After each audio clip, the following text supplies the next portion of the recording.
Well, greetings, Cap fans. Welcome to episode 258 of the Captain America Comic Book Fans podcast. It is a special episode. Of course, I say that every time we do one of these. Welcome to the Captain America Comic Book Fans podcast. I'm Rick Verbanis. I'm your host, and I've got a co-host. You know his name. It's Bob Lucius. Oh, Bob. Here comes the jesters. One, two, three. Four. We might have four today. We got four jesters today, my friend. But that's not what I said, Bob. I said, here comes the jesters. One, two, three. Yeah. Anything? No, nothing. All right. What if I did this, Bob? What if I did a here come the jesters? One, two, three. Yeah, no. It's all part of my fantasy. There you go. I thought you were talking about us, my friend. I know. Well, for a second there I was, because I was talking about Bad Company. But well, I don't know. Yeah. Some of us are Bad Company, some of us are jesters. We'll figure that out by the end of the episode. Yeah. Well, anyway, Bob, what am I doing here? What am I giving you a greeting with? It's our biannual. Is that what it is? Yeah. What is it? Semi-annual. Semi-annual fantasy draft. Well, Bob, you didn't do it right. It's the Captain America Comic Book Fan-tasy Draft. I know. I have a hard time with the time capsule and the art captivated. And right. Yeah, well, I'm glad you remembered that one. Wow, yeah, that's a callback. Yeah, I've been studying. I appreciate that. You're always prepared. Anyway, what's the name of the song I just did? I have no idea. Come on. No, I don't know. I don't know. Bad Company. I don't know. Fantasy. Rock and roll fantasy. Rock and roll fantasy. Rock and roll fantasy. Yeah. Did you like Bad Company back in the day, Bob? I didn't listen. I think I had one 45 that was maybe inherited from an older brother. Mm-hmm. Yeah. Okay. I think I'm not sure. I'm not sure I listened to it a lot. Was there imprint Golden Apple by chance? I seem to have this in my mind, the 45 with the golden apple in the center of the 45, with that big hole in the cutout there. I don't remember. Yeah. I mean, to me, like those bands, here's a funny story. So as I was preparing for my hello to you tonight, I asked Google as I'm driving home from work tonight, and I'm like, play Rock and Roll Fantasy by 38 Special. And Google's like, oh, did you mean Rock and Roll Fantasy by Bad Company? And I'm like, yeah, just play the stupid song. Don't argue with me. But you know what? I mean, Bad Company, 38 Special, Journey, Foreigner, they all kind of blended for me during that time period, Who was the lead singer of Bad Company? I don't know. I can hear it in my head and it sounds familiar, but I can't. I don't know. I'm sure he had a solo career. Those I don't know, what would you call those rock bands back then? They were I mean they're rock and roll, but I mean they weren't glam rock, they weren't prog rock, metal rock, hard rock. I mean they weren't country rock. They were like, I don't know. It was one of those those bands that they all have to have like one slow song on the album, so that you could get the 8th grade slow dancing. Right. Yeah. Yeah. Nice. I've been hearing a lot of, what's that Europe song? The countdown song, the final countdown. Oh, I've been hearing that a lot on the radio recently. I don't know if I'm just paying attention and noticing it. Oh, that's right. Is that on Bob FM? Bob FM. You got it. That's it. Very nice. So I mentioned Jesters and Bad Company. We do have some guests on the show today. We're doing our this is number 5 of our fantasy draft that we're doing, and we do it twice a year. We do it in April around the NFL draft, and then we do it around now, a few weeks late, around fantasy football draft time. Why do we do it twice a year? Because it's loads of fun, Bob. And it combines two of my biggest passions, which is Captain America comic books, fantasy football, brings them together. No other place has something like this, Bob. Yeah, and it includes one of my favorite pastimes, which is seeing your character sniped. I know. Yeah. Yeah. You just like seeing the look on my face. I do. I love it. Yeah. Yeah. Yeah. So for those who don't recall previous 4 episodes, and I'll mention them at the end here. So if you want to go back, if you like, this is your first time listening and you want to listen to more, we'll give you the 4 episode numbers that previously were. Um, so the idea is that the 4 of us have we're drafting characters for a story, right? So we don't have a team, we have a story. We don't have players, we have characters. But the rules of fantasy football draft remain about the same. You still have to have positions that you have to fill. Our positions are you have to have at least one villain, one civilian, one foe turned ally, and one love interest. So you have to fill those 4 positions. And to make it even more interesting, Bob, of the 8 rounds that we're going to go with, the 8 characters, you have to represent 5 different decades. So there's some strategy that's going on here, especially if, like you said, you get sniped.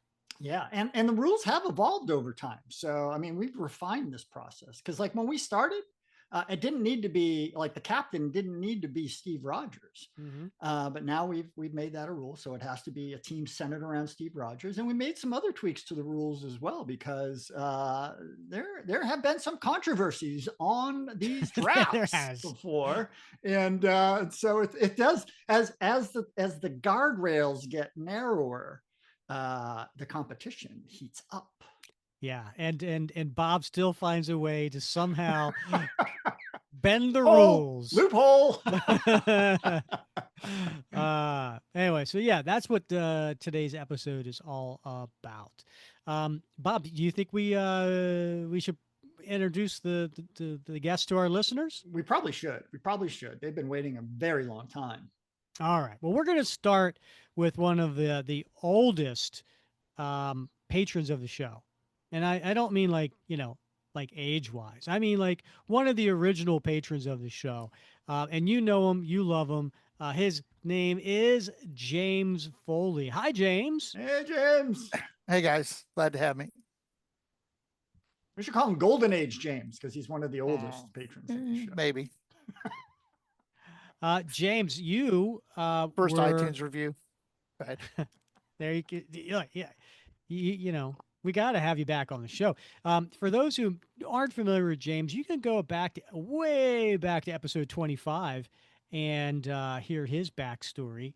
That was the first time he was on the show, and he talked about how he became a Cap fan and how his favorite moment as an adolescent was seeing Vagabond flip over Nomad.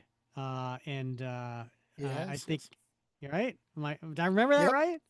Yep. That was a good one. All right. It was a very favorite scene. Yeah. A little Kieran Dwyer art. Yeah. And then we have another contestant today in the draft. And you know him, you love him, Mr. Jason Olsen. Hi, Jason.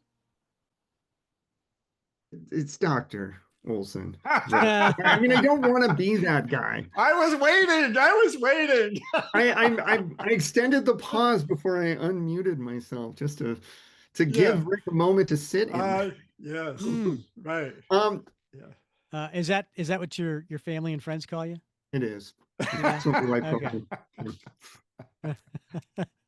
My wife makes me call her that. So my students, my friends, my family, they call me Jason. But if you're going to use the last name in a more formal way, I'm just guiding you. Right? I didn't say Mr. Olsen. I said Jason Olsen. No, I heard a Mr. Didn't I? It's a Mr. Oh, did I? Mr. Oh, did I? All right. I've been drinking. I don't know. And then I'm happy to be here. Well, we're happy to have you. I mean, so far.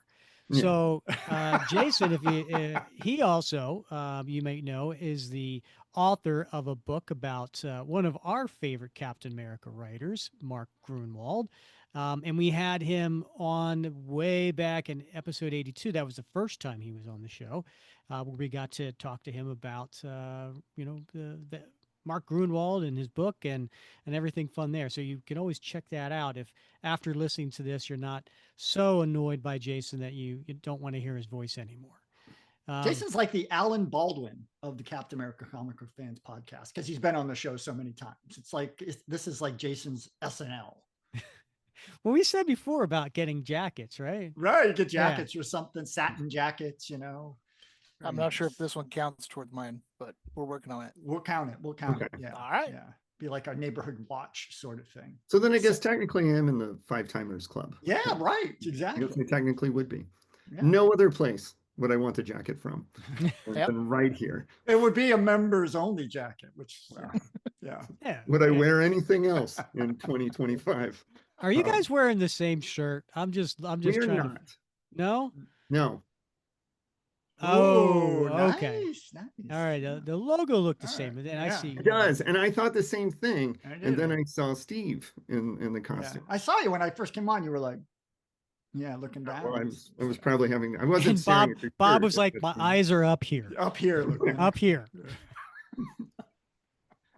It's pretty bold of you to think that I was that close just to see you, Bob. But that's how I roll. Well, guys, it's great having you on the show. So the draft, this is your first time doing the draft. What kind of prep did you do for it?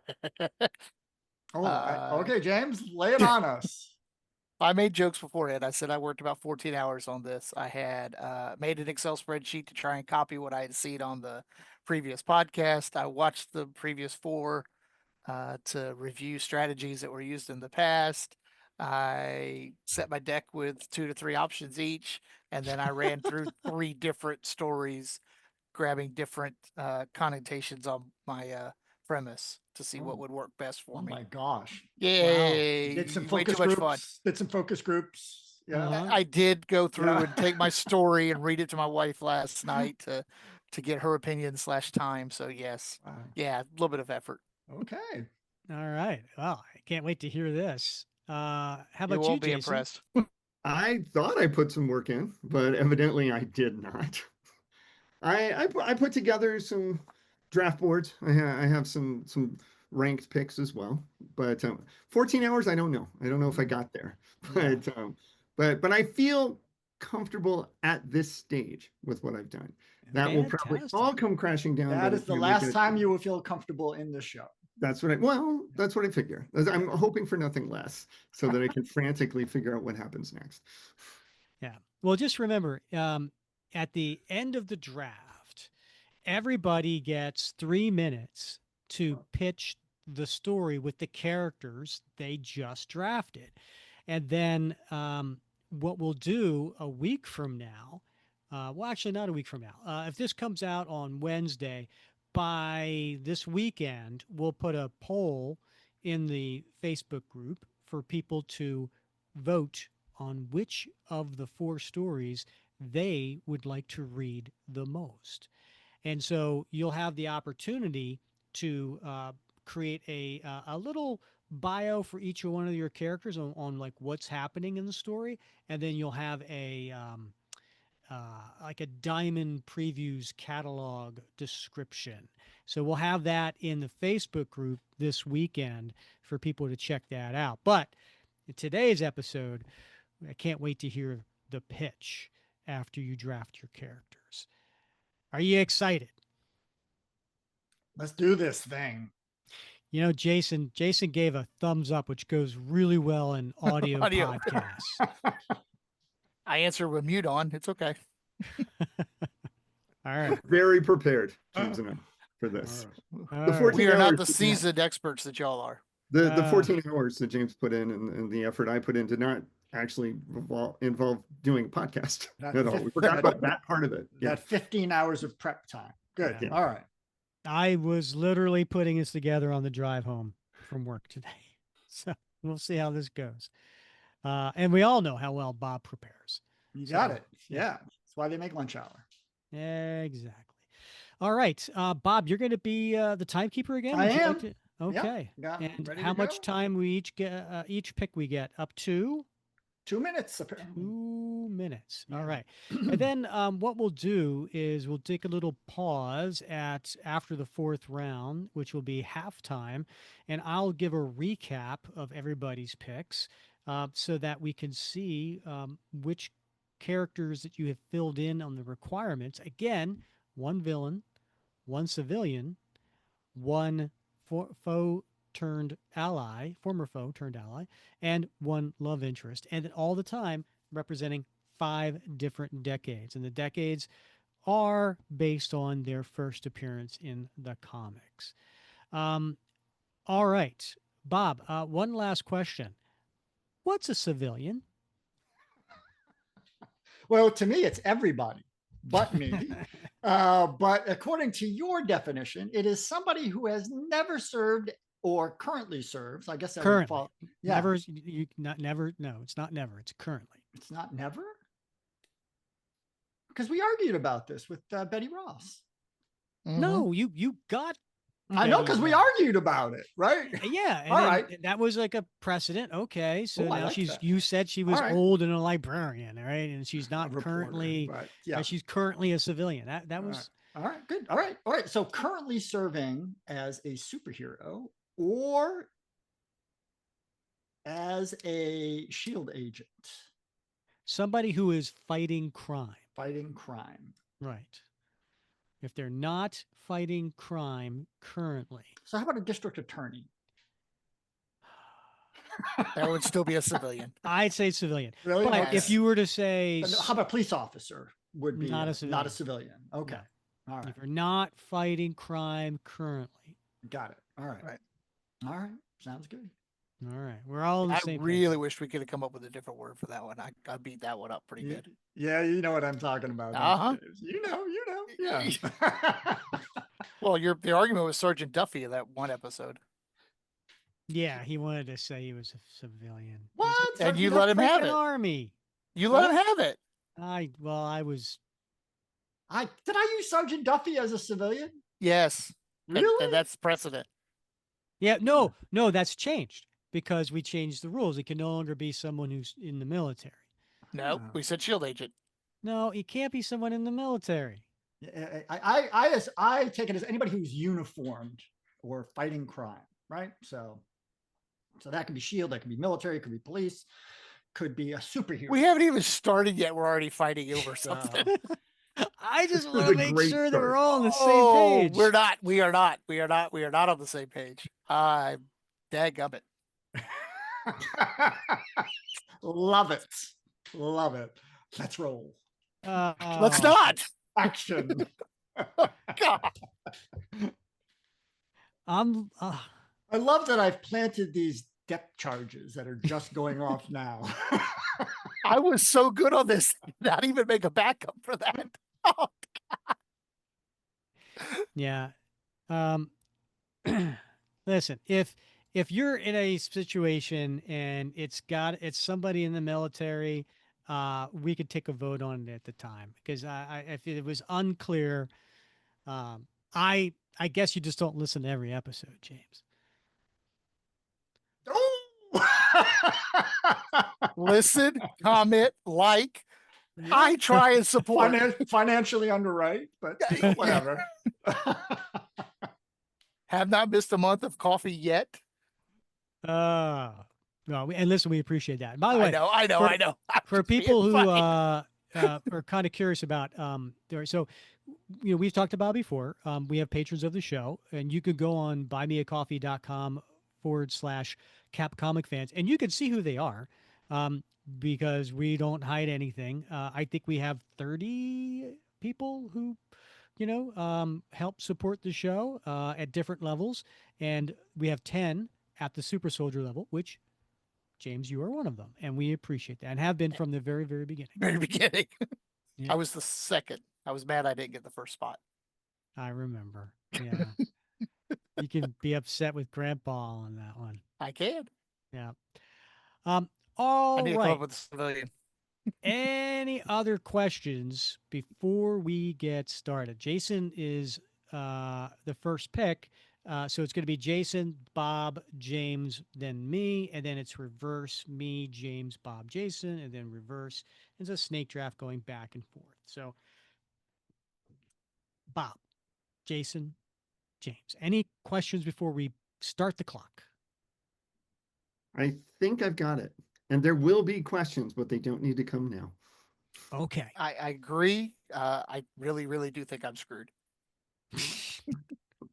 All I know is Bob's got his finger on the pulse of the clock. He can't wait to hit the clock. I can't wait. I'm wearing double layer of antiperspirant right now, and I'm still feeling the action here. So,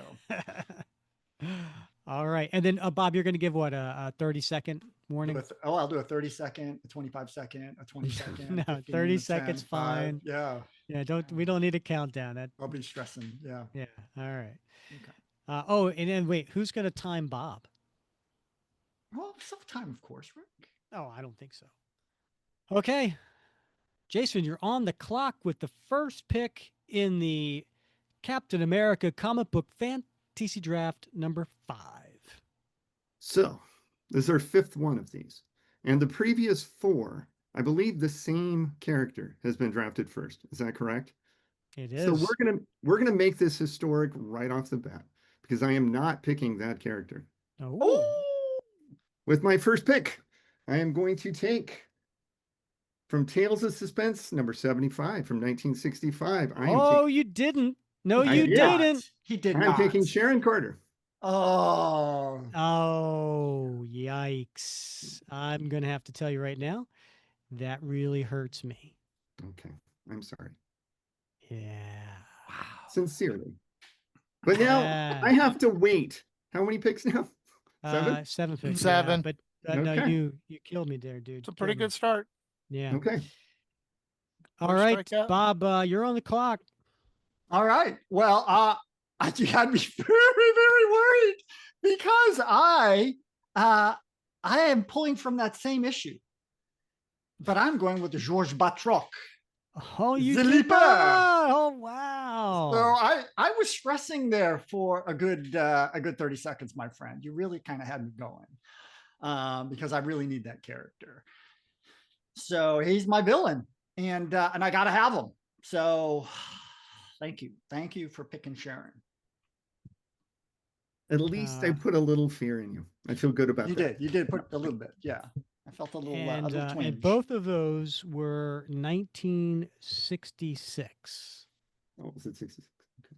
All right, James, I think that means you're on the clock. Excellent. I'm feeling Vagabond. I'm feeling in that time frame. Vagabond would not be great, but the one that knocks out both lover and foe to ally and has been the best lover of all times. For my friend Tom, my first pick will be Rachel Diamondback. Oh, you guys are killing me. First appeared in Captain America 310 in, was that 1985? All right. Rick, it's your turn. Right. No, hold on. I'm also the guy who's putting all these things in a chart for everybody. Fine. I just need a few seconds to do that, please. We could just not start your clock yet. Would you like me to talk some more? I can. Okay. That was the only one I was stressing until we came up with this new rule change. The first pick's a tough pick, because if you're it was this night.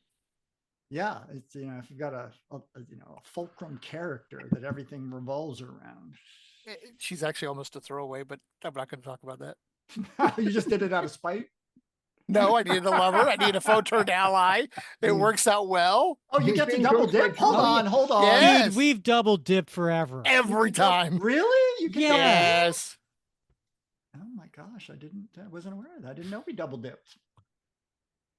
This is Pretty what I sure that was what Tom was the most excited about in all of it. Interesting. All right, I have you guys all put into the charts. So, you can start the clock on me. All right. All right. So, I got to cross off on my list here. Rachel and Sharon. Yeah, just cross them off my list. So I've got to go with and I'm giving myself a little bit of time here so that I can put it in the chart and not waste everybody's time. But in fantasy football, what happens is there is a break, right? Everybody's getting running backs and wide receivers, and all of a sudden somebody gets the quarterback, and then there's a run on quarterbacks because all know the good quarterbacks are going away, and if I don't get my quarterback now, I'm screwed. So I got to get my love interest, and I'm getting Bernie Rosenthal, representing the 1980s. She came out in 1980, and she not only is my love interest, but she's also a civilian. So Bernie Rosenthal is the pick. Back We're on the going to clock. start round 2. Right. This is the part where it gets interesting.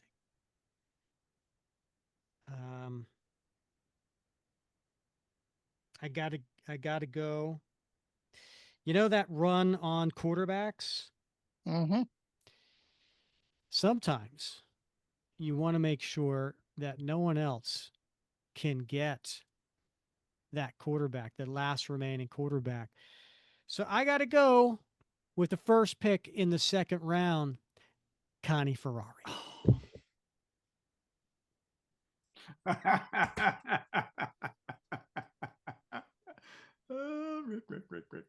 Rick. All right. Okay. So that's Sharon Carter, Diamondback, Bernie, and Connie all off the board.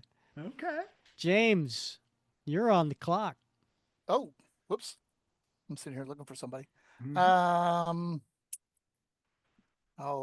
what do I want? What do I want? Let's go with Namor from Marvel Comics. Marvel. Why am I feeling a blank all of a sudden? Marvel Comics, number 1. Yeah, from 1939. Okay. All right. So where are you putting him under? I had him down as a foe turned ally, but I've got Diamondback already there.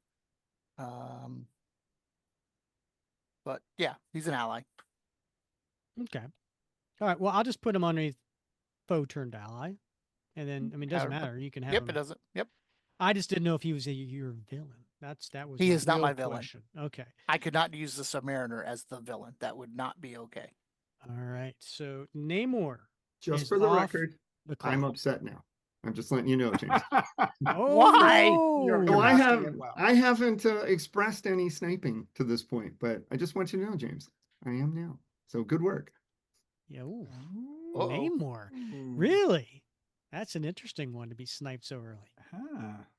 That was not one I was that stressed about. I have to admit, I was very much considering Namor. I had him and I scratched him off. He was a backup for me, but I considered Namor. So well, I have scratched him off now. Bob, you're on the clock. All right. Well, I am going to go with a civilian, and I am going with Arnie Roth from Captain America 268 with a cover date of January 1982.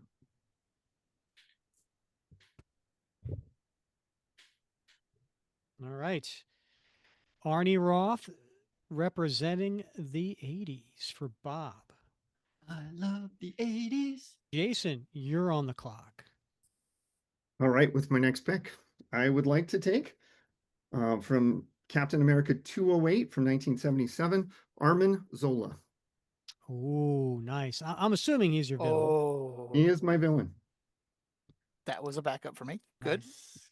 Good pick.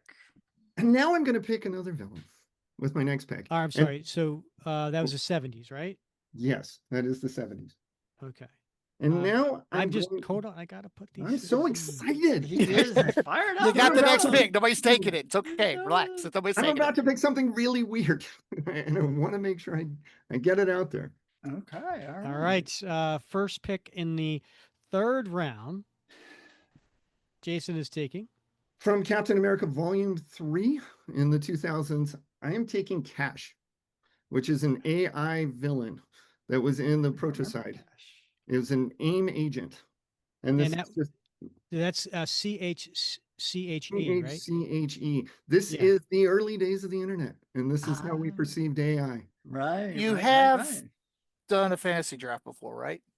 Yeah, I know. He's pulling a Bob with Sergeant Muldoon. Let me say, as it's Bob the would story. Say, this character is absolutely essential to what I'm doing. And I got it. That yep. Is this and what category is he? He's going to be the 2000s. No, I mean what category? Oh, well, he would just be a villain, but I've already got a villain. Okay. So he is not fulfilling any new categories. I put them as extras. Yeah, the last 4 columns I have as extra. And I know full well that he's not being taken likely. But if he was, I was so done. So yeah, it's actually not a bad idea. Bob's on the clock. You'd have to clean your cache. Yeah, that was bad. Yeah. Oh boy. All right. Well, I am going to go with an extra, and I'm going to go with Joseph Rogers. Now, this one strikes me as odd. Odd pick for sure. Again, you're around the 3rd pick, right? Yeah. There's a method to my madness. Okay. And, you know how central he was in Volume 7 in the Remender run. So how could I not use him? Sure. I have a question. Where does he represent? He represents, according to the website? Comic book reading order. Yeah. He represents the 2010s. 2010s. Yes, he does. I know. That's what I was about ready to say. I find that very odd. No. Dude, did you not click on the Golden Age tab? No, I didn't click on the Golden Age tab. Oh, we talked about this. What? I didn't click on the Golden Age tab, but this is neither here nor there. I know he was talked about in Volume 1. I guess he didn't appear. I'm sorry, Joseph Rogers? He did not appear. His dad, right? His dad did not appear in Captain America. They talked about it, but that's neither here. Okay. The first appearance, first appearance, was in the Remender run. And both Marvel fandom and the comic book reading order agree on that, which I find odd. But all right, it is what it is. For this website, yes, you're absolutely right. But do you see underneath that where it says appearance, powers, skills, equipment, and underneath there's like a little thing, a tab that says main 616? Mm-hmm. Some of them have a Golden Age tab or a World War II tab. So you would click, if that was the case, you would click on that, and then whatever there would be the first appearance. Well, okay. But that's not the case here. So that's not the case. This here is Joseph Rogers is representing the 2010s. Indeed. Okay. Glad we got that figured out. Take assist from the kids. All right. So is James, we're going to put him on the clock now? All right. He's on the clock.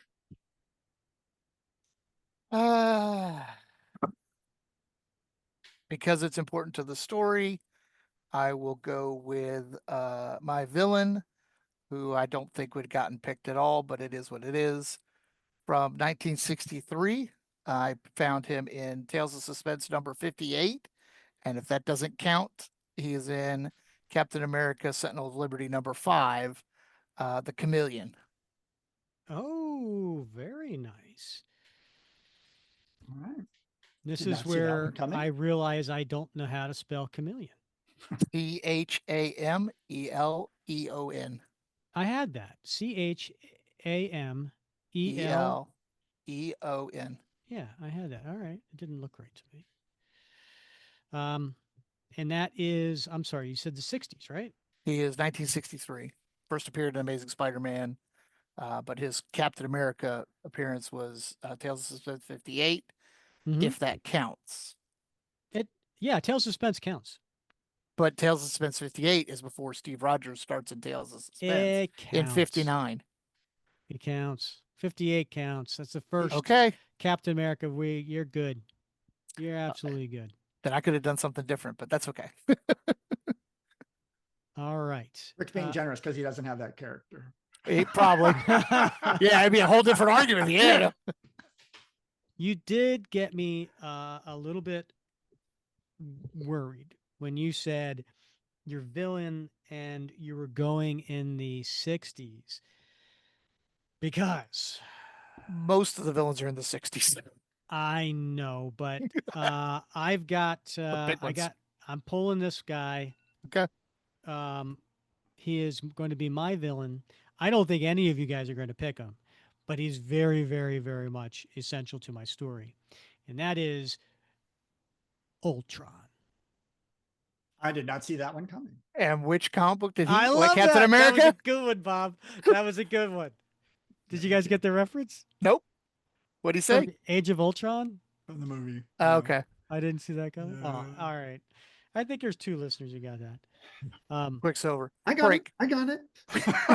I'm not a listener today. I'm much more interested in where he appeared in Captain America. I am too. Yeah. You know what? That was a tough one. So I will tell you right now, I was in my car coming up with this story and everything pivoted around this character. And then I was like, wait a minute. I know he's fought him plenty of times. And I know, a ton of times. And lots of Avengers comics. Yeah. And then I was like, they don't count. What if he doesn't appear in any of the Captain America stories? And then I get to Ultron character and there's 5 pages and I go through all 5 pages and it was until I get to the last page and Captain America Sam Wilson 23 in 2017 he appeared. Oh yeah. The only Captain America title he appeared in. Wow. All right. All right. So that was the end of round 3. I guess we are going to keep this moving. I'm going to go with another pivotal character. And this one is going to be a foe turned ally. Mm-hmm.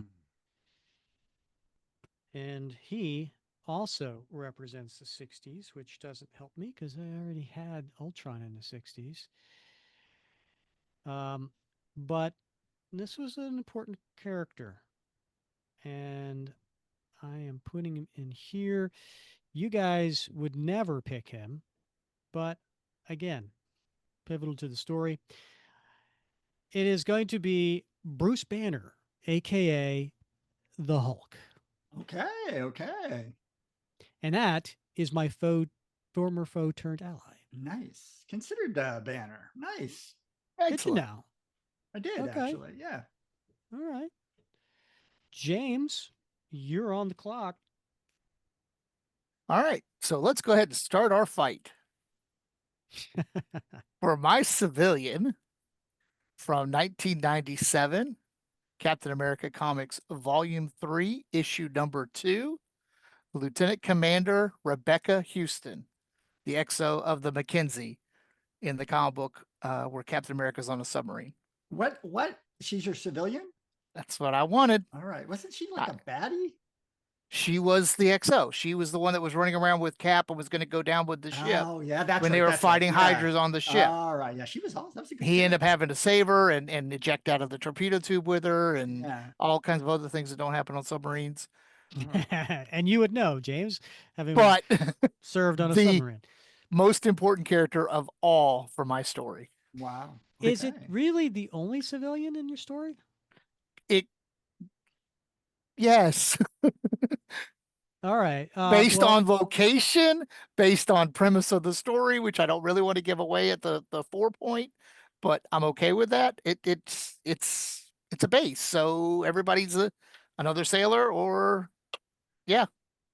All right. So I went back and I looked at the email and I said civilian definition: someone that is not actively fighting crime in any way, in parentheses, with powers or as an agent of S.H.I.E.L.D., for example. I got you. So S.H.I.E.L.D. wasn't like the only definition. It was an example. So I can see, even though I know we've talked about it on episodes about military not counting. I am curious, though. When I used Duffy, was he retired? Yeah, I think so. I think so. And your story is retired. That is why I considered him a civilian. He can't be retired. And not military. Yeah, because I would not have. I can't imagine myself saying that a military person was a civilian. It stuck in my craw like you wouldn't believe, but but it was because he was retired that he was now in that. I'm retired. I'm still not a civilian, but I got it. But so what are you saying, Bob? You are not accepting a active military personnel as a civilian? I'm uncomfortable with it, but I'm comfortable with it going to a vote. Because I'm asking what your vote is, Bob. My vote would be no. You can't, and a military person is not a civilian. Everybody else is a civilian. Jason? I would say yes, because this pick affects me in no way, shape, or form. So I love it. Jason. I think in this world, when we think of civilians, I think it's in the rules as SHIELD as being a good example. But SHIELD is a high-powered agency specifically designed to fight like supernatural threats and to fight. That's not no, I disagree. They are there to fight any kind of threat. But it turns out that way. They get referred. If you look at it, Ed Brubaker's run, that's true. The SHIELD agents, like they're fighting, crime as far as like, that's activities and things like that. Look, to me, they're military. I am comfortable having said at this point to all our listeners that anybody who is in the military or former military who is offended by James Foley calling, what's her name? Rebecca. All right. I'll concede the point. I'll concede the point. I'll concede the point. As a civilian, please, feel free not to vote for James. Thank you. Direct all comments to James Foley. And my support of James was purely self-serving. And I need everyone to know that too. I rescind her as a civilian. All right. Extra. Okay. So but you can still pick her. Yeah. Right? Oh, yeah. She gets absolutely. I said put her as extra. I'll come up with a different civilian. I'll take a bad guy out. Something. I'll figure it out. All right. So what's her name? Rebecca what? Lieutenant from the comic. In the issue, she was Lieutenant Commander Rebecca Houston. Hopefully she's a captain by now. She's an admiral. But either way. Okay. All right. Pivotal to my story. Lieutenant Commander. LCDR. All right. I apologize for my ignorance in the terminology. In the comic, she was an 04. Okay. I am all right. You, Rick. And she represents what year? I don't understand either. 1990. 1997, the 90s. 90s. All right. So, wow. They're so collegial compared to earlier shows, right? I mean, everybody just wants to get along. It's the argument of the civilian, Bob. I was against it myself from the get-go. I just like with this. You'll see it in the story. I'm just going to throw somebody in as a one-off. Bob, you're on the clock. Oh, all right. Well, then I'm going to have to go, Rick, with my love interest, which, of course, will have to be Cynthia Glass. Oh, God. Yeah, right? Right, from the 1990s. So there you have it. Everybody loves Cynthia Glass from The Adventures of Captain America, right? But also... I love the way to Kevin McGuire. Of course you did, sure. But reaffirmed as his first love in the Steve Rogers Super Soldier series. So debatable. Yes. All right. All right. And Jason, you're on the clock. I'm going to pick my villain turned ally. So my foe turned ally, debuting in 1968, Avengers 57. I'm going to take the Vision. Ooh, nice. Nice. I like that. Okay. So we are at halftime. Great. Yeah, we are at halftime. So I am going to show my screen so that you guys can, I don't know, take a screenshot. All right. So on the left-hand side, we have the picks. So we went Sharon Carter, Batroc, Diamondback, Bernie Rosenthal. So 3 love interests in the first 4 picks. Then in the second round, we start with a love interest, Connie Ferrari, and then Namor, Arnie Roth, Arnim Zola. Third round, Cash. Maybe a little too early, just saying. Joseph Rogers, maybe a little early. Chameleon, maybe a little early. Ultron, could be a little early. I think round 3, I think we all went a little early. But apparently, they're all pivotal to our stories. Indeed. And then round 4, we had Bruce Banner, Lieutenant Commander Rebecca Houston, Cynthia Glass, and Vision. Again, I think 4 characters, probably pivotal, but a little early. I'm surprised by rounds 3 and 4. What do you guys think so far? I think there are some pretty big characters that are still on the board. I think I admire any writer who is worth his or her salt, their salt, if they can make a compelling story from obscure characters.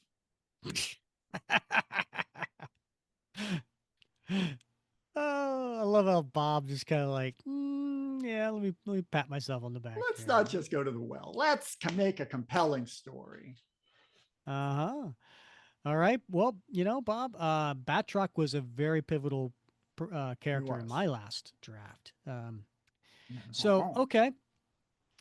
Representing the decades, Jason, you represent 60s, 70s, and 2000s.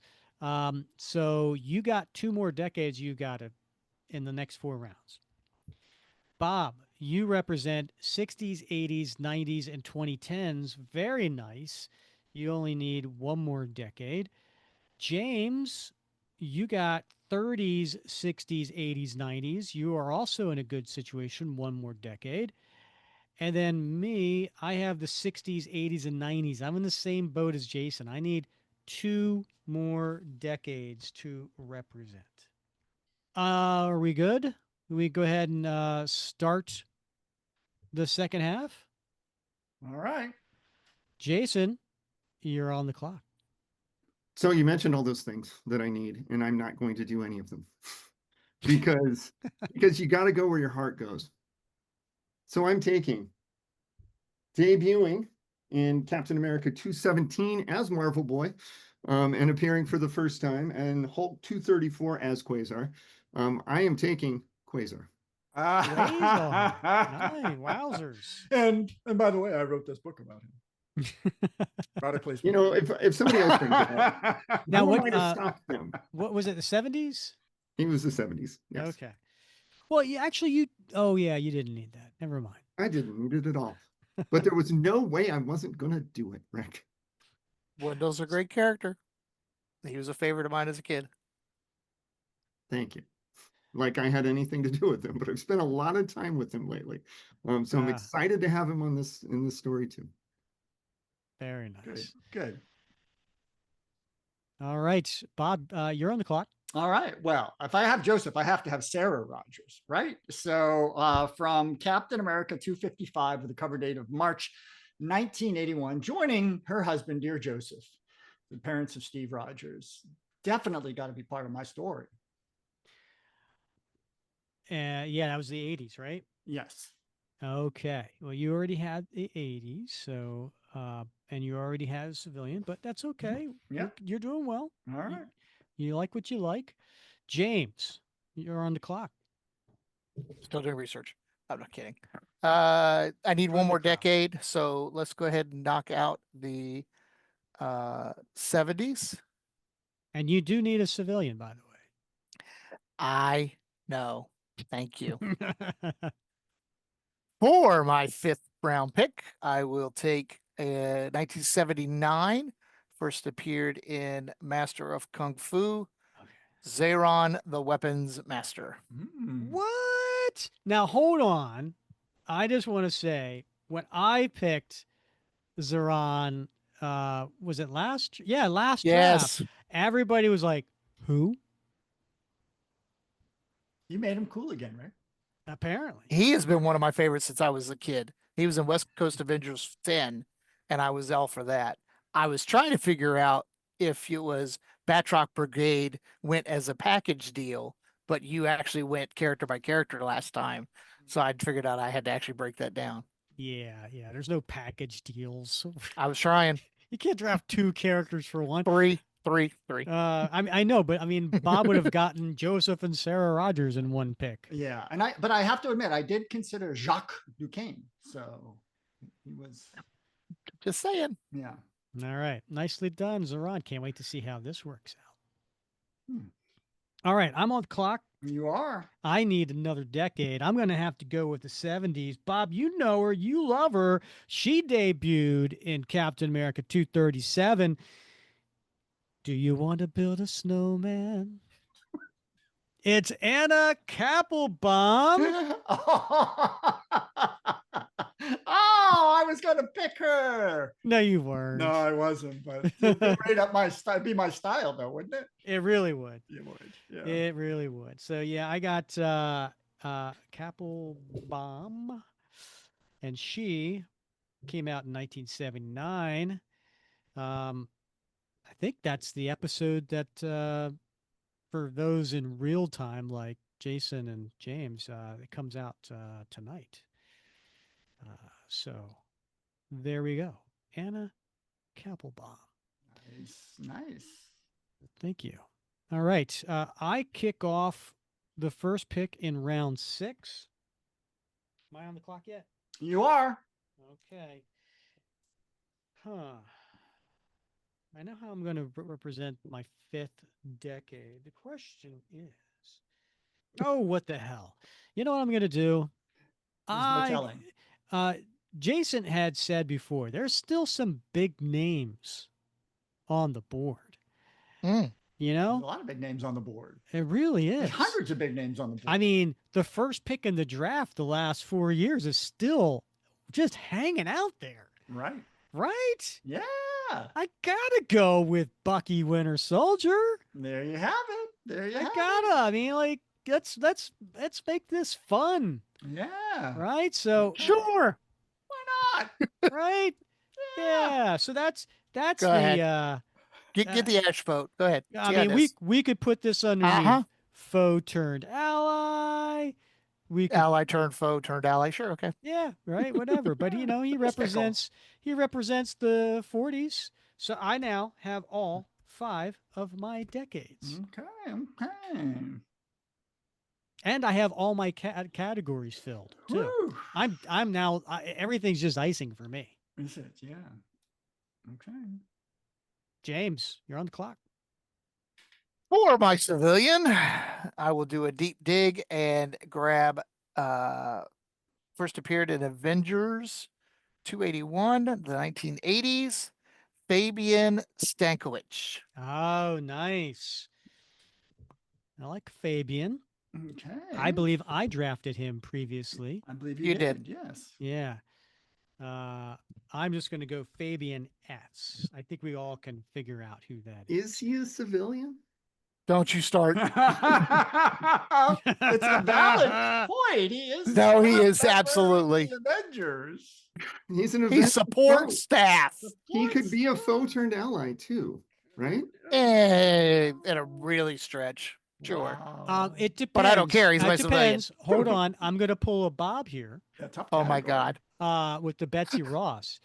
What is, in your story, what is Fabian's current role? Yeah. Inventor. Then I would say he's not a civilian.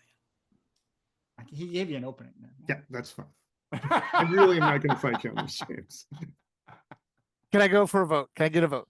Oh, that's a tough one. I mean, if he's inventing to what? Stop crime? Is he working for the Avengers? Nope, he is not. He's on his own? He's a civilian contractor for the United States Navy. Civilian contractor. He said the word civilian, didn't he? I would go with you on that one, James. I would vote for that. Because all right, let's do it. Fabian is a civilian. In your story. Yes. In your story. Or I could just put scientist X. I don't care. I just need a scientist. Maybe a scientist. What was he? Ever The called? 80s? And was I'm he 80? 81. 80. And I'm editing the story as we speak. So Okay. So the Mecha Marauder is a civilian. Gotcha. I forgot he did that. I'm fine with it, James. All right. And James, you have 60s, 70s, 80s, 90s, and 30s. So you're good with your decades. I'm rolling. Yep, and you're good with your categories. I'm rolling. All right. So you and me are done. Nope, I got 2 more characters I really need. Well, you know what I mean. Oh, yeah, I do too. Bob, you're on the clock. Okay. I'm so glad nobody picked this one, because this was really important for me to have this one in my story. It's Dougie Huggins. He's my foe turned ally. Dougie Huggins from Captain America Mythos, the one shot. Everybody remembers Dougie. Remember the bully that lived in the same building as Steve Rogers and picked on him all the time? By the end of that issue, he was a good friend of Steve. Cap had awarded him a Medal of Valor, and Steve Rogers had dinner with him every year at the 11th Infantry annual event. What book was he from? Mythos. So that's 2000? The 2000s? Yep. Was that a Captain America book? Yes, it was a Captain America book. It was a one-shot Captain America Mythos. Hey, James, I remember Captain America. No, I remember miniseries being on there. I didn't see one-shots. One-shots, the miniseries were definitely on there. If it's a Captain America title, yeah. Okay. And Mythos was a story that we did panel by panel. I understand. And also we had Paulo Rivera on the show to discuss it as well. Maybe if you listen to all the episodes, James, you'd know that. This is I love Dougie. It's a PG show. It's a PG show. Dougie's one of those characters, obscure. He had a very important role as a bully, right? But by the end of the show, heroes all. In fact, Steve used those words exactly. And Dougie showed up in that panorama of all the heroes from World War II on one side. And he was the last guy that he saw in that book, right? As they sat at the hall, as Dougie is an old man, he's still young. So he's my foe turned ally. Okay. I think that's pushing it, but okay. Of course it's pushing it, Rick. What would you expect? It is Bob. It is. I was waiting for it to be a civilian, but okay. I don't know if I call a guy I fought with when I was a kid a foe, but I could see that. I could see it. In the context of my story, it absolutely you will. And now, Bob, you have all your categories and all your decades. Thank you. Yes, nicely done. Jason, you're on the clock. I'm so excited to pick a civilian because that has gone so smoothly to this point. I hope that there's no argument here. I'm taking David Weintraub, who is Cap's friend from his art class starting in Sentinel of Liberty #1. Okay. David W., and that was that's the 2020s, right? That's 2020s. Wow. All right. Yeah. Good for you. Deep dive. Thank you. No, there's no argument there. I didn't the only argument would be David Weintraub, question mark. Yeah. No. You know what? He was one of those that I was kind of like, all right, well, I could always go back to him if some of my others didn't work out. To be honest with you. Cap thinks that he knows stuff about computers, and that's good enough for me. I trust Steve on this. All right, so now you have couldn't pick Ram. All your characters, and you have 60s, 70s, or you have one more decade you got to do. I think the 80s would be a good decade to check off here. Yeah, but it's your pick. And I'm going to take the Eel, who debuted in Power Man and Iron Fist, but has appeared as part of all sorts of serpenty things. Serpenty things, yeah. Which doesn't make any sense. The eel's not a serpent. It doesn't. I know. What 80s you said? Yes. Okay. All right. So now you've got you're done. Okay. You've got them all, and that was your first pick in the 7th round. All right, Bob, you're on the clock. All right, I'm gonna blow your mind. You haven't already? You have. I mean, you're really? not even gonna see this one. All right, we've had Joseph Rogers, Sarah Rogers, Cynthia Glass, and Dougie Huggins. Just blow the mind. You didn't see this one coming. Another one from the 80s, and I got a little nervous when Jason said the 80s because Captain America 250, cover date October 1980. Oh. Edna Crossley. Edna, the teacher. The teacher. Edna. You didn't know you didn't think I'd know that. Oh, I knew you'd know that. We talked about her in our show, right? Yeah. Yeah, we covered this issue. Right? I'm sorry, Edna Crossley. Crossley. How do you spell that? Crossley. All right. She's elementary school teacher. Nice. I'm seeing a little. Thanks for not stealing that one, Jason. Don't mention it, Bob. I'm seeing a little time period piece going on here. May indeed be. You know, Joseph and Sarah Rogers, Dougie Huggins, Edna Crossley, Arnie Roth. This Cynthia Glass. I mean, this is a period piece. It is a period. You know, it only took me 7 characters for me to piece that together, Bob. Connect the dots with the yarn and the thumbtacks, right? All right, James, you are on the clock. All right, with my 7th pick? Mm-hmm. I didn't put down which one he first appeared in. Whoops. I'm sorry.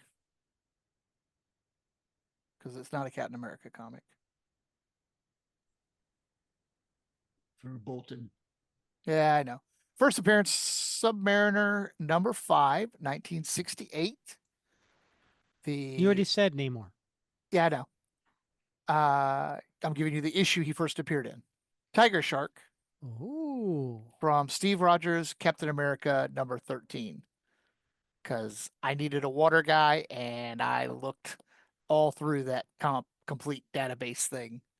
Mm-hmm. And the reason I was going crazy about Tales of Suspense was Atuma appears in Tales of Suspense and the Iron Man side, and I thought he wouldn't be fair. And that was 60s? Yeah, 60s. Sorry. Okay. Atuma, Jamaica. Who's never appeared in a Captain America comic book. Who did? Atuma. Really? He's never been in a Captain America comic book. He was in Tales of Suspense fighting Iron Man. 14 hours of research. I trust you. Yes. Yeah. I'm on the clock. You are. And this is a character. I'm not going to get into the details of this character, but I will say that you guys, I would have been shocked if anybody took this character. Whew, I have to create a new space. I don't even have enough space in my love interest for her. Wow. I have to actually shift the Excel just so I can create a whole nother category for her. My third love interest is Dr. Rosa Rogers. Who? Drawn a blank. Avengers Twilight. Wow. Not a Captain America comic? It's amazing. Yes. Oh. Avengers Twilight? Oh, James. Just because we talked about it, no. I don't know about that one, Rick. It's an Avengers title. Exactly. It's an Avengers title, but the whole story is based on Steve Rogers. So's Avengers Masters of Evil versus Zemo when he takes over the mansion. Oh, I disagree on that. That's an Avengers story that has all of the different characters that show. This story focuses on Steve Rogers. We had Chip Zdarsky on here. He talked about because you put him on the book or the show doesn't make sense. He talked about the fact that it was he wanted to create a Steve Rogers story, and this is what he created. I am deeply uncomfortable, but you didn't steal Edna, so I'm almost willing to let this slide. It was a Steve Rogers centric book. There's no doubt about that. So I can't argue with the fact that Rick claims that it was Steve Rogers who was the central character. The other ones were really bit players. Iron Man, Thor showed up late. Hulk showed up late, right? A bunch of new He's characters. the commish. That's fine. So I have to go with it. Jason? I'll allow it. Again, for completely self-serving reasons. Yeah. I feel like I need to get allies for what my last pick is going to be. Absolutely could have done my other story. Okay. Okay. There's a Rogers. Nice. I can't wait to see how this one comes together. Oh, yeah. Me too. Yeah. Steve Rogers, polygamist. All right. Yeah. We thought he was Roman Catholic. He's really Mormon. Yeah, there you go. Very nice. All right, for my last pick, put me on the clock, Bob. I might need a second here. All right.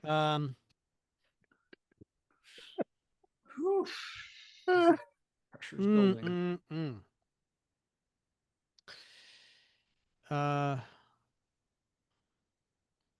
I have to do a little research on this one and pull up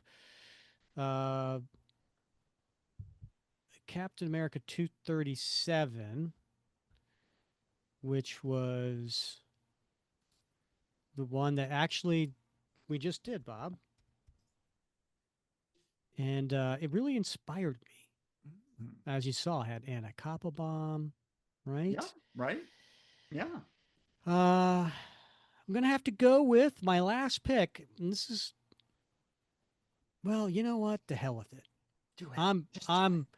I'm going crazy here. We said caution to the wind. We said there were big names still on the board. Yeah. Oh yeah. Big names. Huge. I'm going to have to go with the 1970s. Not that I need another decade. But this person is really, really pivotal and important in Steve Rogers' life. Please be Doughboy. Sam Wilson. Sam Wilson. That was my second choice. Yeah. Second guess. All right. Sam Wilson. I feel like I got some steals here. You did. You did. Yeah. You got some. Sam usually goes late. All right, James, you're on the clock. Oh, I don't know if I can get my last one or not. We'll see.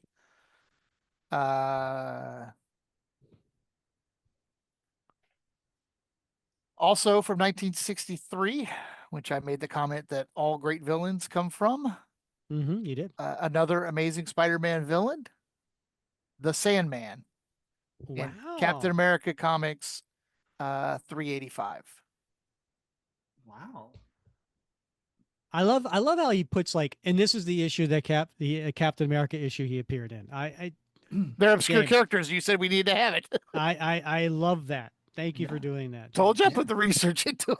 Yeah. I love how you were just like, I think were you the same one who was like, wait a minute. When did Ultron appear? Yes. Yeah. I had the one Cap comic. So kudos to that you. That was Tiger Shark. I went through page by page by page to get that. Wow. You got some interesting villains. I like your villains. That makes sense. Bob, you're on the clock. All right. Pick. My last character. And again, I'm glad nobody's. And you need 2 more decades, Bob. I do not need 2 more decades. Nice try, though. But I'll have an extra one here because I cannot be satisfied without a Golden Age character. So I am going with Washington Whitewash Carver Jones. Now his first appearance was in Young Allies #1, but his first appearance with Captain America was in Captain America Comics #5.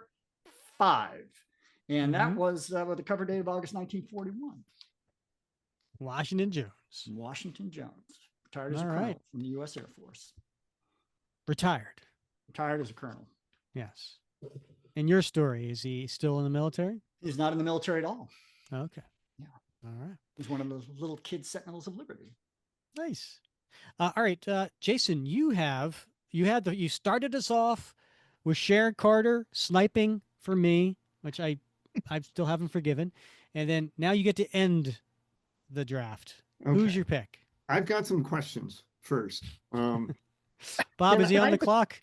Can I pick a character who on the clock. has not appeared in a Captain America comic but will? The cover is out there. It has a release date later this year. It's out there. Can we do that? Oh, I do like a Red Widow or something? Hasn't been published yet. Yeah, it doesn't have a cover date, does it? Did we say it had to be published? Did we use that word? Could we therefore use Tom's comic? I Is that in the mail yet? What's that? I'm not in charge of that. It has a November. When's it supposed to be out? 2025. Publication date of January 26th. All right. So has this character is a previously existing character? Yes. Okay. But it has not appeared in any Captain America comic. It appeared Just tell us the character. We'll let you know. It's a xenomorph. Huh? Oh, yeah, an alien. Yes. So pick a skull. I don't want a scroll. I want a xenomorph. He wants a xenomorph. He wants to ride the wave of the popularity of the new show. I get it. So it says must have appeared in a Captain America series in the email. Oh, that is past. Okay. James with the technicality. Yeah. I would have let you have it, James, just because there's no impact on me. But I might have too, because I just want to see the story. Well, I mean, if there's a vote, then. But I think James has a good point. There you have it. James just picked up the what would Cap do coin and started reciting characteristics, integrity, and so on. Normally, Rick, I think we should let him have it, but in the interest of ramping up the tension, I say no. That is fine. But I want everyone to know when the votes come out, I tried to get a xenomorph in this story. I tried. I will take first appearing in Iron Man 278 and appearing in Cap 399, Shatteraxe. What? Shatteraxe. Shatteraxe? The Kree alien. Oh, you wanted an alien. Yeah. Is that shatter like SHATTER? Axe. Yeah. Axe. One word, two words? Like the body spray? One word. Huh? One word. One word. Shatteraxe. All right. Yes. I think you stumped me. What Cap comic was he in? He's during the Operation Galactic Storm. So when every possible Kree warrior and Shi'ar warrior appears, Shatteraxe is one of those. And that so he's what category would you put him in? I would put him in villain, but I don't need any categories at this point. But you don't, but I have to put it somewhere. He's an 80s character and he's a villain. Mm-hmm. Well, congratulations, everybody. Wow. That was a fun draft. Lots of surprises, lots of characters. I don't think our listeners even know who they are. Yeah. We had some... Or one of the hosts. It's true. Yeah. We also had some great value in the second half of the draft. Wow.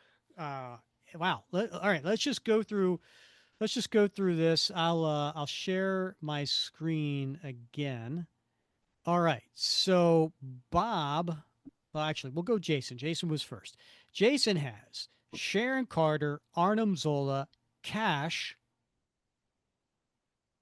I'm pausing for people to do a Google search on that.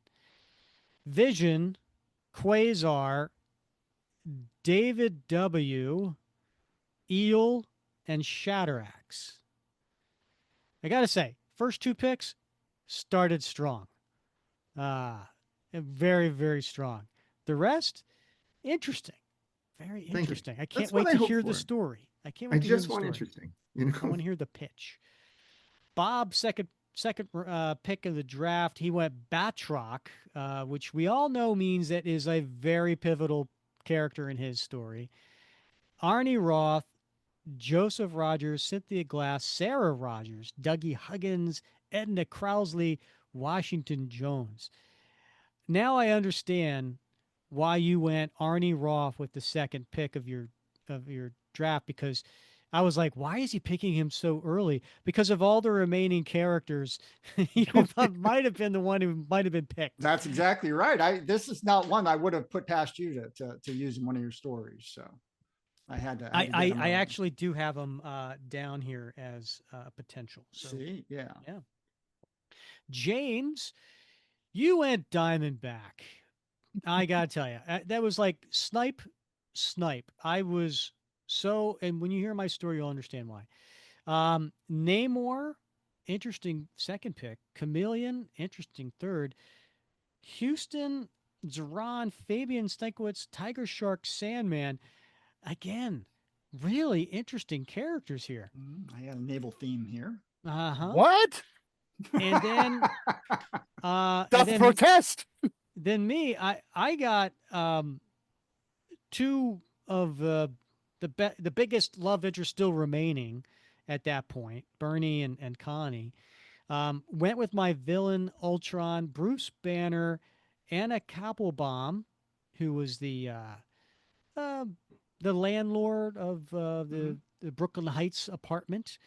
And then we got late round steals, right? We got Bucky Barnes and Sam Wilson, and sandwiched in between there is a controversial Dr. Rosa Rogers.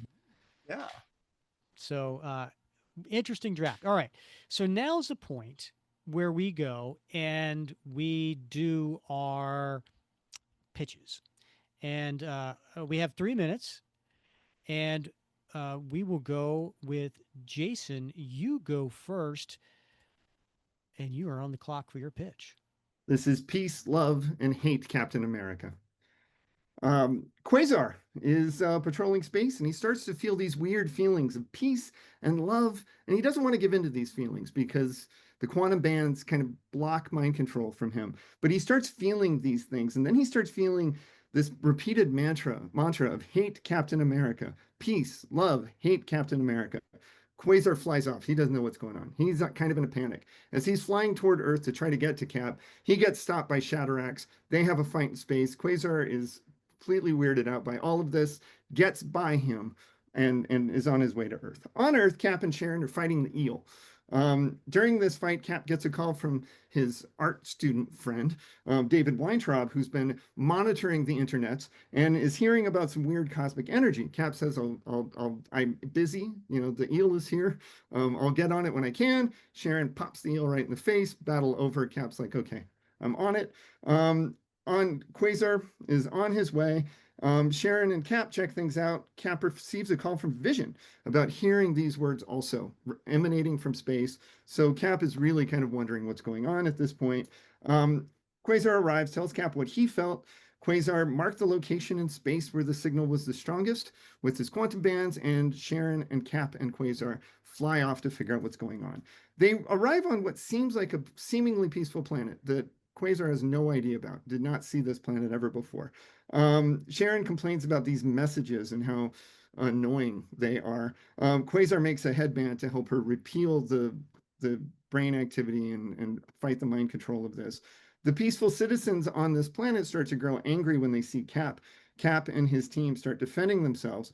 But then Armin Zola shows up and reveals himself as the force behind the voices. And Armin Zola has made his way to space to try to take over in a new way. He created this faux peace to make these people more vulnerable for this little bit of hatred that he has planted in there. But Zola is told by Cap that you couldn't have done this alone. This is too big an operation, even for you. And Zola concedes and says, yes, and the rest, my ally is underfoot. Cash is the AI generated being who created a body on Earth, was sent off into space, and has now created a planet of himself as the new villain here. So Cash is the literal planet that they're on. Big battles. They fight Zola. Shatterax comes back. He's controlled by all this too. Quasar, Cap, they all fight. We fight Zola. We find out that they battle Zola. They defeat him. Quasar starts taking the residents of the planet away as Cap fights the planet. There are earthquakes, there are trees, everything is fighting him. Quasar is taking away these people who've been influenced to get to another planet. Sharon and Cap fight. Sharon tells Zemo that he will die if Cash destroys himself. And so Zola, in a complete act of self-preservation, merges back with Cash into one body. The planet explodes. Quasar gets back to save everybody.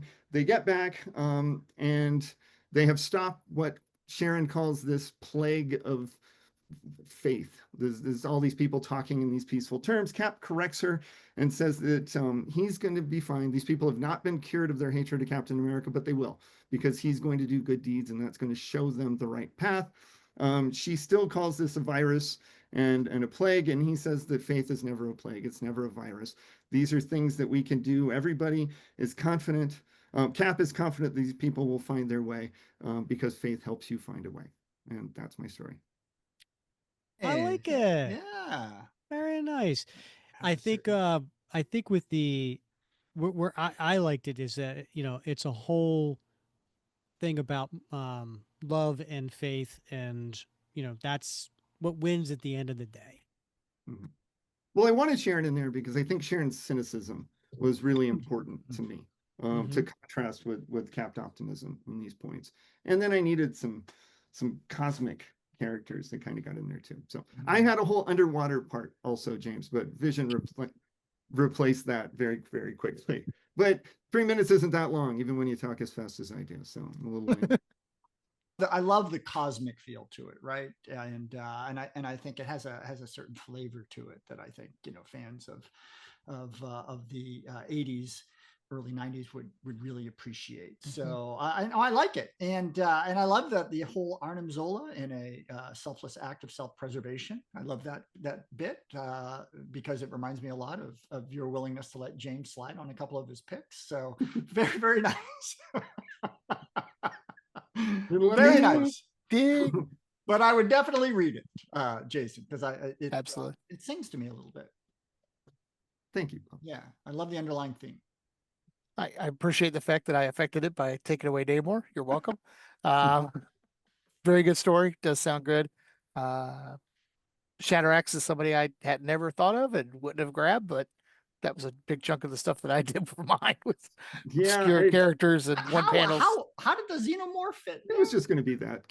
Razor was going to have to fight him, and then it was going to have the xenomorph kind of more involved in the battles at the end. And when you're telling a pitch this quickly, you can't get into all of that. But it's true. I had some pretty cool Cap fighting morph and Sharon having to go toe to toe with one that I liked. But that's fine. Yeah. We can just imagine that was a xenomorph instead of the most. No, we can't. Sorry. I still think a scroll or something. I might have gone with the Predator. I don't know. I mean, I'm more of a Predator guy, but that's fair. I default to the Kree. So I got you. I'm sorry, Bob. What was the episode? What was the issue of Captain America comics where the Predator showed up? I don't know. You know, whatever. As long as we're I'm sure it'll be some future issue. Oh, okay. So. Hey, you never know with Marvel at this point. You don't know. They've got they had almost everybody on the cover. I think they've got Predator, so don't they have a variant cover for Toy Story or something coming out for Captain America? So. Jason, important question for your story. Yes. Who are you getting to write it and who are you getting to draw it? Yeah. It's got that cosmic 80s flair. So I definitely feel that this is a Mark Gruenwald story. There was no way I was going to say it wasn't. And you know what? I want Mark to pencil it too, because Mark was a really good penciler who never. Hawkeye miniseries. Hawkeye miniseries is good, and Mark's take on that was that others were better and they were faster, and so he didn't really feel like he needed to do it. But that Hawkeye miniseries looks good. He also did some of the characters in the Marvel Universe guide, and you can kind of tell those too. So I want him to do it all. I like it. All right. Beautiful. All right, Bob, you're up. Let's hear your pitch for your story. I can't wait to hear this one. All right. I'm hearing it takes place in the 90s, right? Yeah, absolutely. So, Rick, actually, you inspired this story. So about a week and a half ago, you made a post about the challenge coin. You put it in the Captain America Facebook, and it got me thinking. And so I was inspired by that. And I wanted to do a story that was built around the challenge coin. And in particular about the characteristics of Captain America, Steve Rogers, that are listed on the challenge coin. So that's what it's about. It's about the formative influences on young Steve Rogers, because we often think that, heroes are born that way, and often they're made. I have a background in social psychology, so I'm really interested in how people are I learn from social exemplars and models, just this idea of vicarious learning. So I wanted to also build a little bit on that Captain America 443 when Steve has that short conversation with Batroc. And so I have built on that a little bit. So as the story opens, we've already sort of entered the engagement between Batroc and Captain America. And Cap has lost this engagement. And we find him tied to a chair with sort of Batroc gloating over him, saying, "I bested you. I'm better than you." And Cap saying, "Well, you got me this time," sort of thing. And Batroc says, "It's easy for you. You've got everything going for you. You're loved, you're admired, you're respected, and you have whatever it is that makes it impossible for most people to lay a hand on you. But I bested you." And then, Steve pushes back a little bit more and says, "Well, you could have made other choices in your life." And Batroc again pushes back and says, "Well, look at you. You have all these things, and, most of us didn't choose this path." And this is when Steve takes the opportunity to sort of lecture Batroc. And he does this in the form of several flashback stories that talks about the fact that, he wasn't born a hero.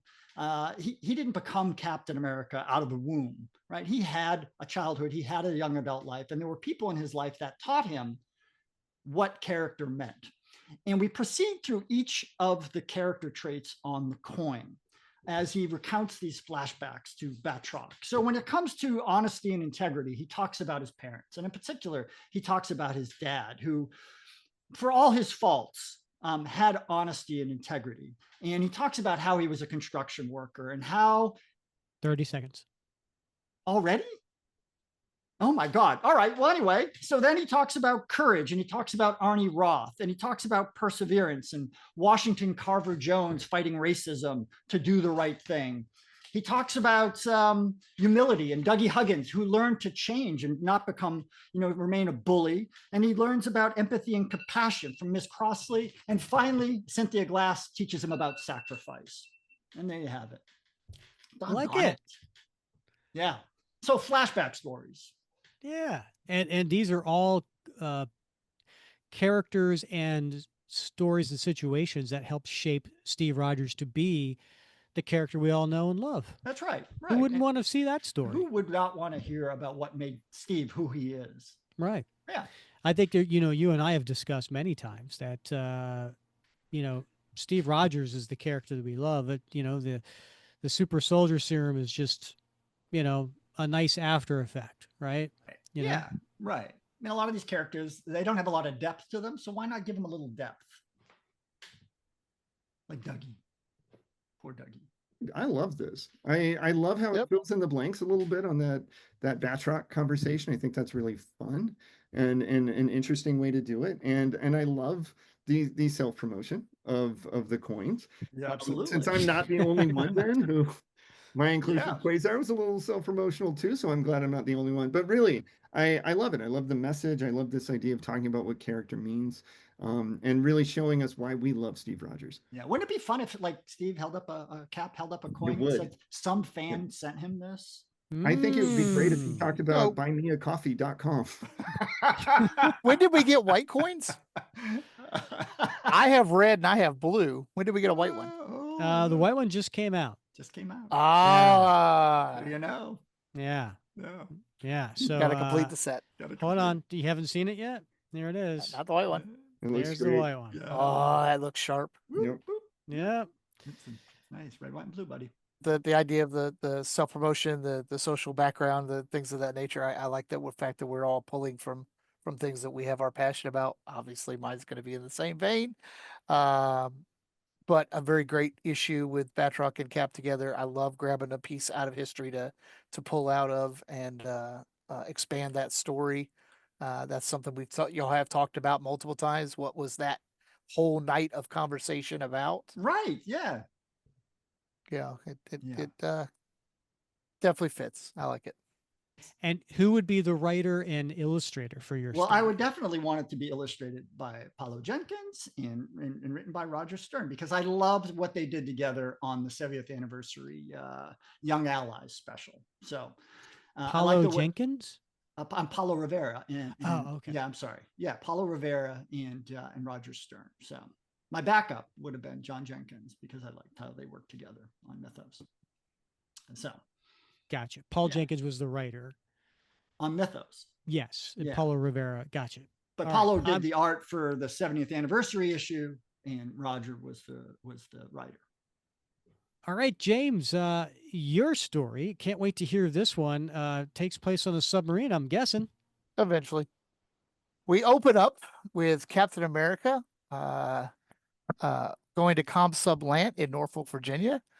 First page panels are timestamps at 7:50. There's a SUV at the gate. Sailors let him in at 7:55, pulls up in front of the building at 7:58. A red boot steps out. And then the splash page on the second page is one of Captain America standing with the flag flying while the Star Spangled Banner plays. No, Rick, I'm not doing panel by panel, but I wanted to set up that first page because I had a kick out of it. 8:05, lots of sailors come out welcoming him, welcome him inside, and he goes into the Admiral's office. The door says Vice Admiral Rebecca Houston. She says, Cap, I'm sure you don't remember me. He goes, yes, I do. You're the XO on the Mackenzie. That was a heck of an adventure. She goes, I know I have no right to ask you, but you are one of our most trustworthy heroes. We have a new device that needs to be transported to another base. I think you know the inventor, Fabian, who's in the office with them. Naval intelligence has discovered that info has been spilt on the dark web, and we need to get to the device to Faslane, Scotland, to help with the AUKUS program, which is a collaboration with Australia and the UK. They're going to be transporting it on board a Virginia-class submarine. Cap says that he will escort her on the USS Gainesville, and they're going to get underway. Once they get on the submarine, Cap's introduced to the command teams. Welcome aboard. Cobb says it should be an easy transit since security hasn't reported any issues. During his walk around, Cap notices that the torpedo room is extremely dusty and starts thinking that's odd. Suddenly, the dust forms into a sandstorm and correlates into the Sandman. He and Cap fight while the sailors grab a fire hose and spray down the Sandman. I scared Rick off. Sprays down the Sandman into an open torpedo tube, and they launch him out. Fire torpedo tube 1. XO comes in and yells at the sailors for the mess they made. Cap goes to stop him, but then a sailor jumps out and he recognizes him as Zoran without his mask. During the fight, the XO tries to shoot Cap and then runs away. Cap subdues Zoran and chases after the XO, and is revealed to be the Chameleon attempting escape. He tells him that he's too late, and if he couldn't retrieve the device, that he was going to destroy it. Chameleon escapes through the lockout chamber. Sonar reports a constant bearing, decreasing range contact, and then reports a high bearing rate contact. Admiral Houston looks at Cap, who is smiling. Cap looks at her and says, there's no way I'm crossing the Atlantic in a submarine without letting my favorite submariner know I was going to be driving by. Outside, thanks. Outside, we see Tiger Shark fighting Namor. Namor beats him, and they go ahead and pull into port. Once they arrive in port, Cap is waiting for the device to be brought up. Diamondback walks up, hands the device to the Admiral. Okay. I love how it ended.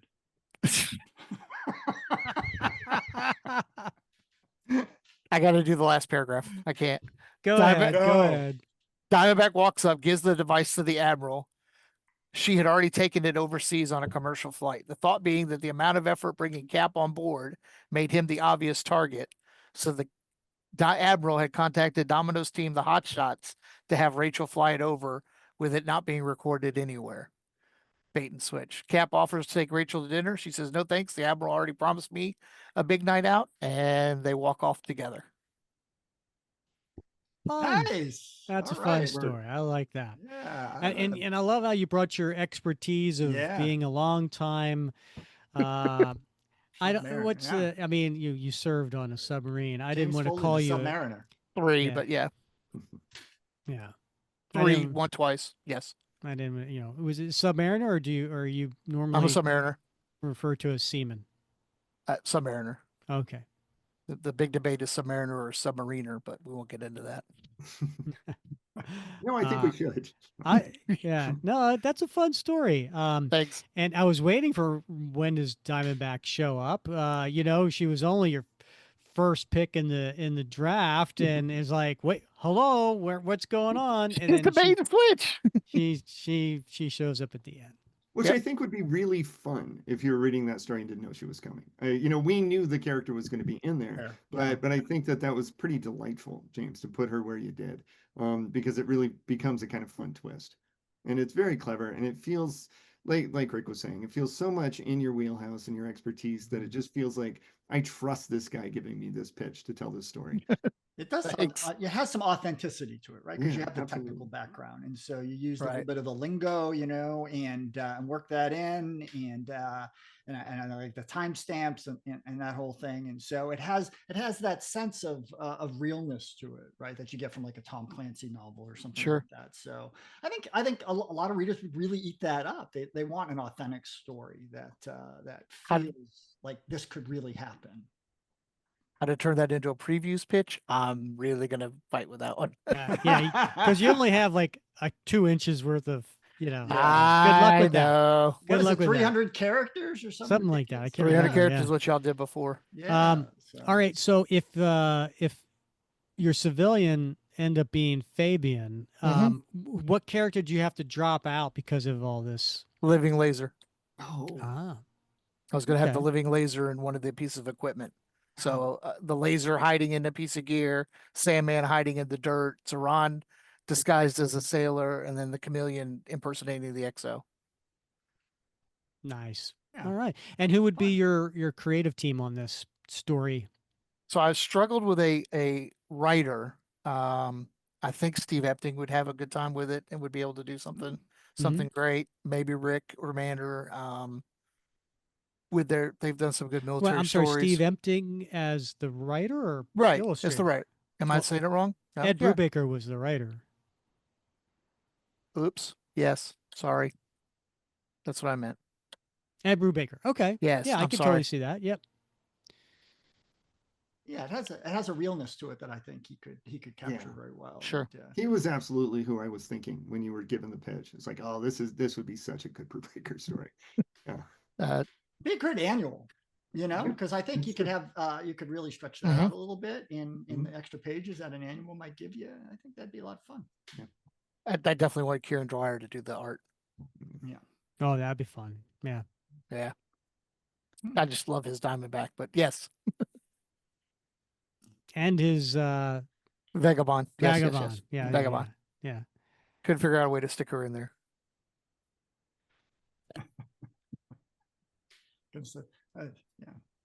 Love the Zoran. Yeah. Again, he was one of my favorites. He was a favorite from when I was a kid. Yeah. The struggle I was having, and the reason I was joking, was what I really wanted to do was a Magneto story, but I couldn't get enough characters to make it work. There's something I may bounce off Rick and discuss as an opportunity to talk through it, but with his history and some of the things he's done to submarines, there's a great story there that hasn't ever been touched. Right. Mm-hmm. Last but not least, I'm sure, and I know we've all been waiting to hear this pitch. What do you got for us, buddy?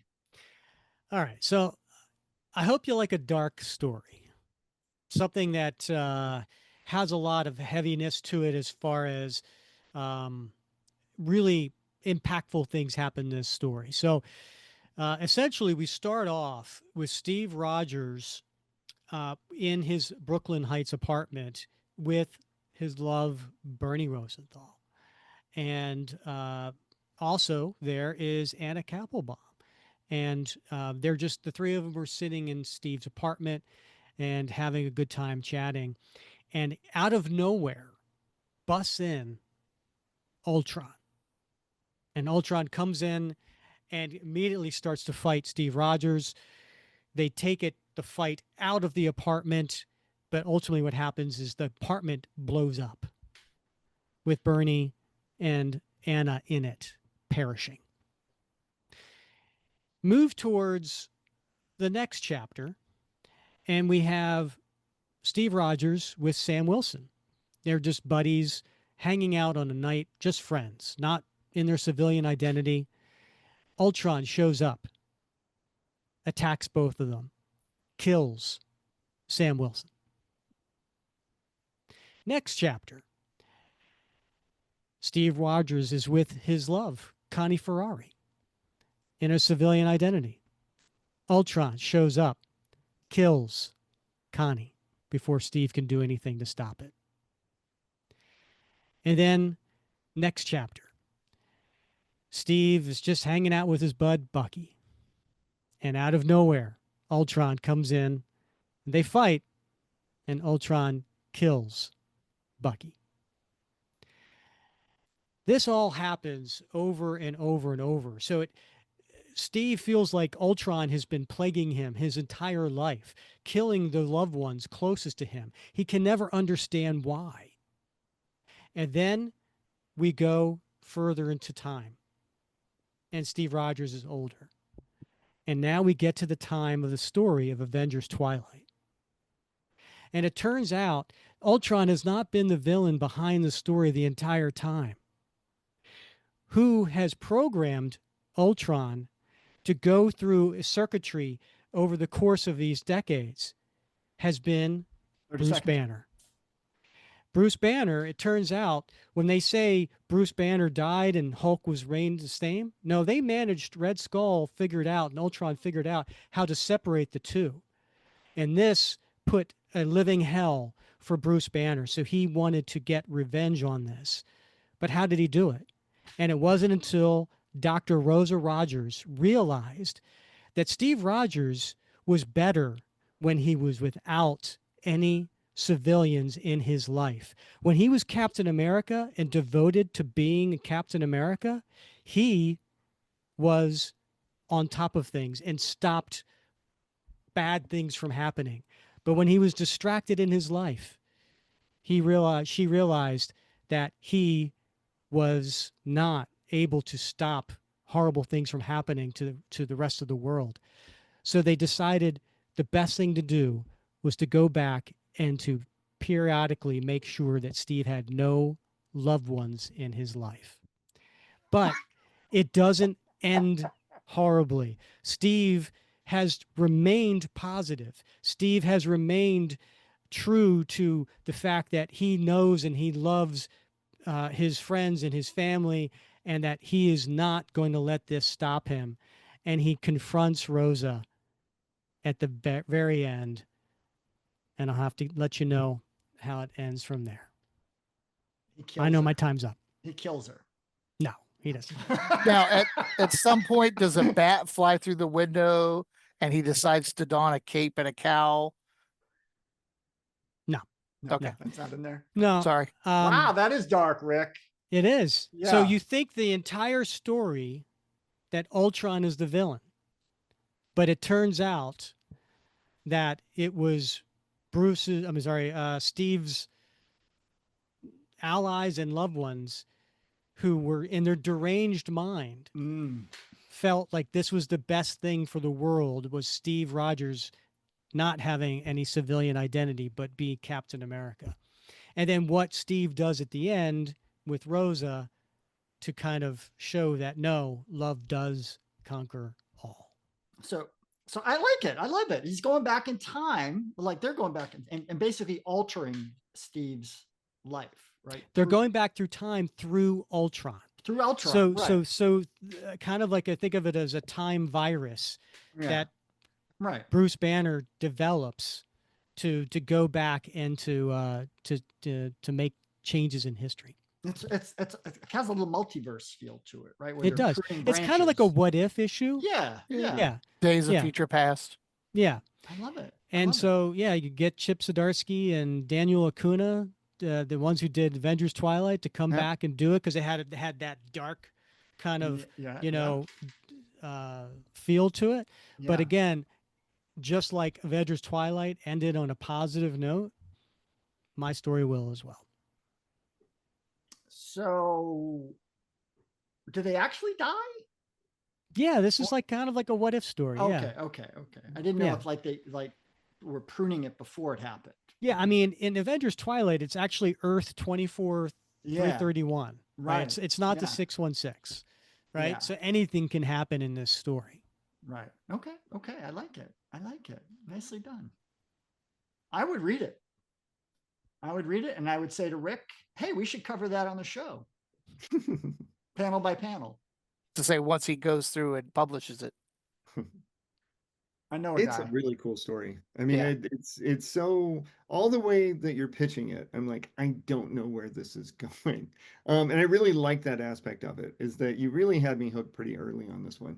Mm-hmm. And there was an unpredictability that I thought was really compelling. And I still don't fully know what happened because you didn't finish it in the pitch, which I respect. And I just thought, I think that's really cool. I would listen to the episode where you and Bob cover that. Just for Bob's sound effects. Yeah, absolutely.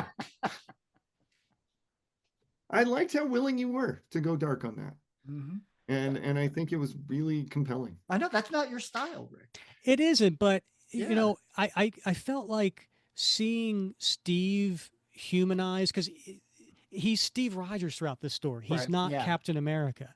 And to see him with his loved ones and then seeing something horrible happen and what that does to Steve, and to have that over and over and over throughout his life, and yet he remains positive. He doesn't let it turn him dark. And I felt like, you know, if Steve, I don't know, I thought maybe like a story like this could help others, because if Steve doesn't go dark after seeing his love interests and his best friends and his neighbors, you know, perish because of him, just because of knowing him, that you know, if Steve doesn't go dark, then, you know, we all have hope. I love that. I mean, that was sort of the goal behind mine too, Rick, is that, you know, it's like the people were around, right? I mean, like, you inspire me, and your post about the coin inspired me, right? Because the things that we do help others be courageous and be, you know, humble and all those sorts of things. So I love those kinds of stories and the ones that we can look to for inspiration. I thought it was a great, just well done. Can I say also how impressed I am with you, Rick, and you, Bob? 5th time you've done this, and I can't. I'm stressed out. I'm a mess after all this, and just how many stories you've been able to create, and how interesting and original they've all been. And I'm just so impressed with both of you for that, and I think that's such a really good story idea, Rick. Oh, thank you. And I gotta tell you, I'm running out of stories. I bet. Well, it's you know, it's the stew here, right? We got a lot of chefs in the kitchen that are helping to contribute ideas, and that tension, I think, helps a little bit. So it's good. We got, you know, bringing in experts like Jason and James helps, you know, ramp up the demand on us to sort of step up the game a little bit. You guys got 6 months for the next one too, so you could start stewing on something. I know we'll start thinking about that probably, what, Rick? 6 months. Yeah, week beforehand. When I'm driving home from work. Hey, let me just come up with something. Got it. Yeah. All right, well, guys, this has been a lot of fun. We had a little controversy. We had a little debate going back and forth on a few things. I think that keeps the drama going. Mm-hmm. But I think ultimately we surprised our listeners with some amazing characters that they probably never thought of. And kudos to all of you for doing your due diligence and coming up with some fun stories. And I can't wait to see the Diamond distributor publication previews pitch, especially from you, James. And ChatGPT's my friend. Summarize again. And so look for that in the Facebook group. And if you're not part of the Facebook group, why not? I mean, I know, I think people who are holding off are like, oh, I hate the internet, I hate social media. Not our group. We are 100% positive.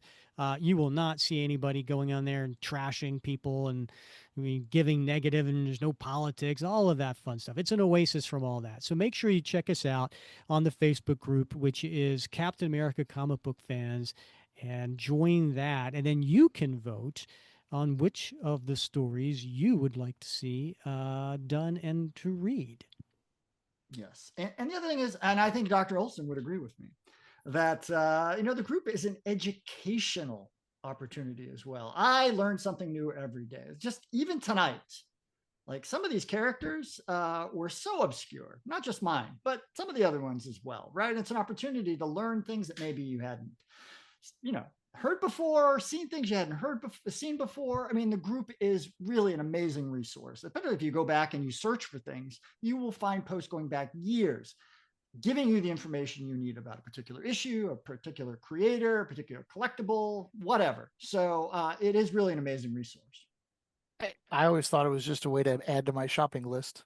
I've never seen that. I need it. It's such a reminder of how good Captain America comics have been for so long. Yes. And I know that this isn't the audience that I need to sell that on. But digging this deep, and it's like, oh, wow, that's really cool. And that's interesting. And, maybe I wasn't as involved in this era or this period. And you go back and you find gems everywhere when you dig deep in Captain America comics. And I love it. And I love the community that helps me find those things again and again. Couldn't agree more about community. Yep, good point. All right, so come back next episode.